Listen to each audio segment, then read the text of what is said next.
Le travail nécessite une attention particulière.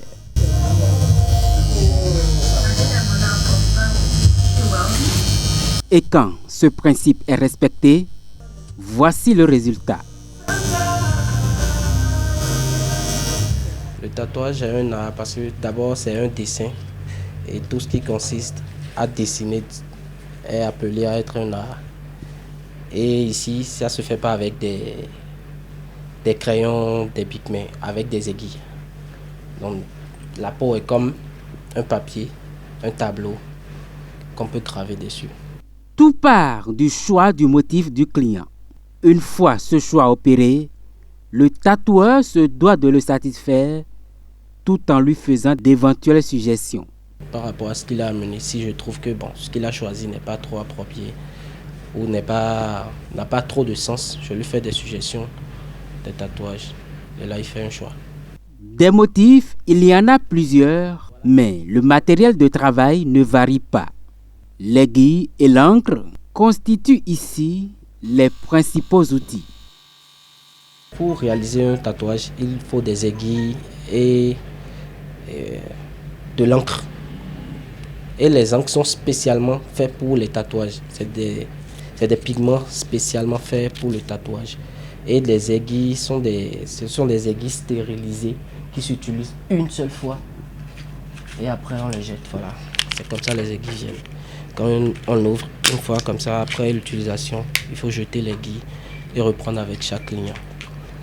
Bon, concernant les matériels, il n'y a rien qui se vend ici au Bénin.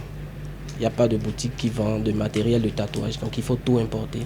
De la Chine, de la France, de l'Italie, partout. Voilà. Parfois, le client se montre un peu exigeant. Pour réaliser un tatouage, il y a plusieurs manières de le faire. Il y a d'autres clients qui exigent l'anesthésie. Il faut anesthésier la partie avant de commencer le tatouage.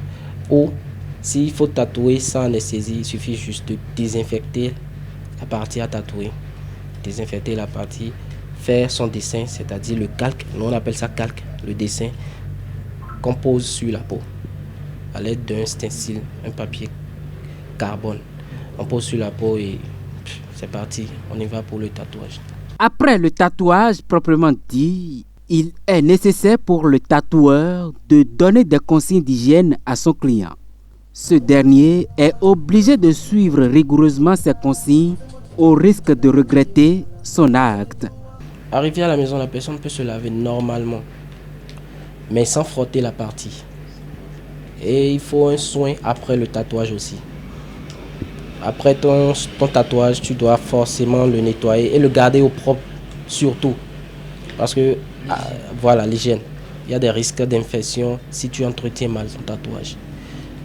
Et bon, pour les 3 premiers jours, disons la première semaine, il ne faut pas exposer son tatouage au soleil. Il ne faut pas aller à la piscine. Il ne faut pas l'exposer, il ne faut pas le toucher à tout moment aussi parce que c'est une plaie et rapidement tu peux l'infecter. Aujourd'hui, le tatouage constitue selon les scientifiques un nouvel art qui est une forme d'esthétisation. La jeunesse en raffole sans aucune mesure. Si hier, c'est dans nos couvents, dans nos localités, dans nos espaces religieux qu'on constatait cela, mais aujourd'hui, tatoueurs sont en nombre grandissant. Le tatouage fait partie de la mode, fait partie du mode de vie et fait partie de la façon de vivre la jeunesse aujourd'hui au Bénin. Donc, c'est ça qui justifie le fait que de plus en plus, on constate cela chez la jeunesse. À l'état civil, ce jeune professionnel du tatouage rencontré a nom Martin Aladaye. Il vit de son art qu'il avoue avoir appris à travers les réseaux sociaux et surtout auprès de ses aînés dans le métier.